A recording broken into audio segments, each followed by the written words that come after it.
real good. He's led the Lakers to 15 wins and 5 losses since starting the season 2-5, coming off a huge emotional win against the Banana Boat BFFD Wave on Players Only. And there you see Chris Paul, who's another member of the Banana Boat crew. Yes, the Banana Boat crew, they're famous. But, you know, Houston doesn't fare too well when he doesn't play 0-5 without him. But he's back in the lineup now. So what's happening tonight as the two go head-to-head? Roe Parrish, it's game time. You're now rocking with the best, the absolute best hour of your day. Of course, here with the legendary Kenny the Jet Smith. Nice suit, by the way. I like that. Appreciate it, man. So. Same you. Thank you for that compliment. The last time we saw these two teams go at it, we had the brawl or skirmish. It was a week into the season. Now, one of the worst kept secrets or best kept secrets, either way you want to put it, Rondo, CP3, it erupted in Staples Center. Rondo and Chris Paul came face to face at the free throw line. There was an alleged spitting or spat that took place, and then the fight ensued. Punches were thrown. The Rockets end up being victorious, but they end up losing 4 in a row after the suspensions come down. The Lakers, on the other hand, they've gone 17-8 since then. Now they sit 5th in the West. Now, 2 players that threw the punches will not be in attendance tonight. Talk about Brandon Ingram, Rajon Rondo are not playing. Chris Paul will be there. And if you look at the team comparisons, you can see that one team has played pretty well since then, and your beloved Houston Rockets not so much. So as we look at both teams right now, what are your thoughts? We'll start with the Rockets on how they've played so far this season. Inconsistent. They haven't played aggressively on either end of the floor. Has had a lot of change in terms of the ball movement and body movement on both ends from last year. When you compare, if you're just comparing apples to apples, you say, what did they do last year and what did they do this year? And so in terms of guys touching the ball, other guys being able to run the lanes is hard, and then having the ability to just give it to James or give it to Chris at times to go one-on-one, that philosophy really is non-existent. I don't think that Chris right here has been a guy who's been able this year to get to the areas of the floor every time he wants, like he has in past years.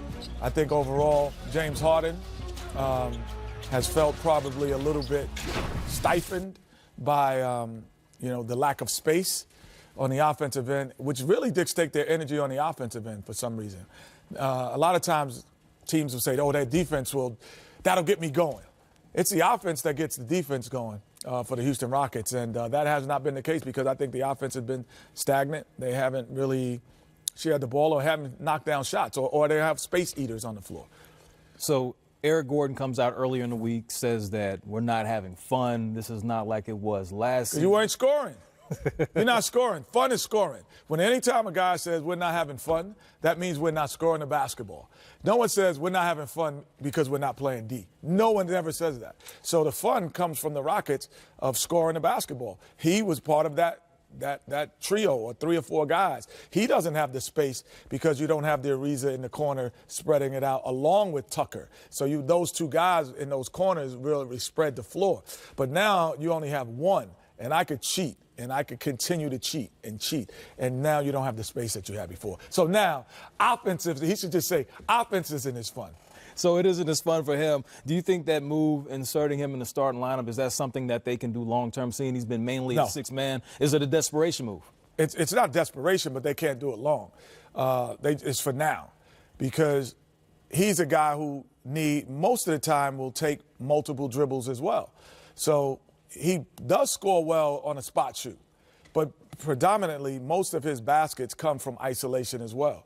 And that's why they thought Carmelo Anthony could probably fit in because as much as Houston, they pushed the pace last year, they are traditionally a ISO team. So Carmelo Anthony, ISO player, could get the ball in ISO. Eric Gordon, who's walking in, could ISO, get the Chris Paul, ISO, James Harden, ISO, and everyone else stands. But he's not a guy who's going to get a bulk of his scoring by standing.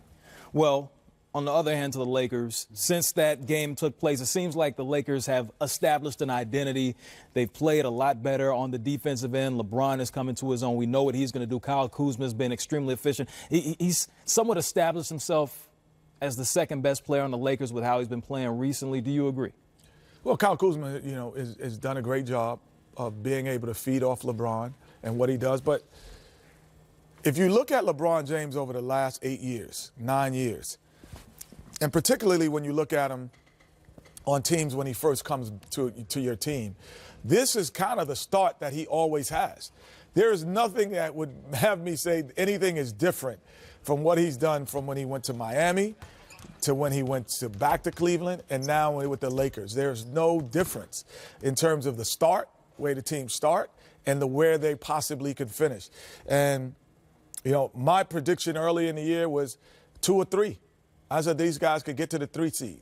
And right now they're a game out of 1 seed. Like, he and anyone who doubts, his ability to lead basketball teams or you can't doubt that. Anyone who doubts his skill level, you can't doubt that. You might not just like his style of play. I don't like that. I want him to do this more or do something else differently. But in terms of winning basketball, even Magic Johnson, you have to check the one thing he said. He said, well, we don't want what was Cleveland. Yeah, we do.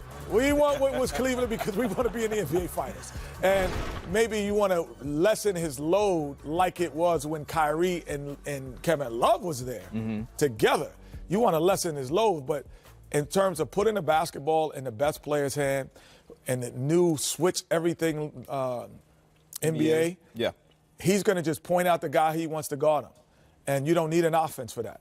You could just say, tonight, I want James Harden to guard me on this play. Your man comes set a pick. They're going to switch. And I got James Harden on me, and now let's open the floor. You run plays to get mismatches. So they help you.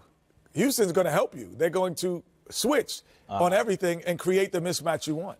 Of course. Now you talked about that slow start with LeBron James, 8-7 when he came back to the Cavs, 8-7 with the Heat, 8-7 the Lakers. I didn't know that. Well, I gave you that information. And there it is. But I would just off my mind, I'm like, this is kind of what he does. But go ahead. That's great that you pointed that out. So now that I pointed that stat out that you referenced earlier, what does each team need moving forward? You've seen Ariza, who's apparently out there. He didn't play. He was a healthy scratch for the Suns. You have J.R. Smith, who's available. Do either one of these players fit either one of these teams? Or is there another player out there that you're thinking of? Well, no, I don't even know if it's that, bro. I think it's when you play with a great player like him, it's kind of like Michael Jordan. I even think it's different than Michael Jordan. And because I would if I put the amount of time that the basketball is in LeBron James' hand, and they say Michael Jordan took a lot of shots, the ball is in LeBron's hands much longer, in a 24-second. Michael Jordan probably had the ball for 7 seconds. LeBron could have this ball for 15, 16, 17 seconds. So you just have to get accustomed to playing with that and find out, this is how he plays, and this is when he likes to pass it. And then all of a sudden, 17 seconds start to go to 14. To 13. He doesn't hold it as long because now you kind of figured him out because he does know when I have the basketball, I have a mismatch every single time. So I think it's now Kuzma learning how to play with him, Alonzo Ball learning how to play with him. All of those guys learning what they can do while he has the ball in his hand so long. Well, it's going to be interesting to see what happens December 15th. That's the day when Trevor Ariza will be eligible to be moved. If he is moved, there's James Harden, who's once again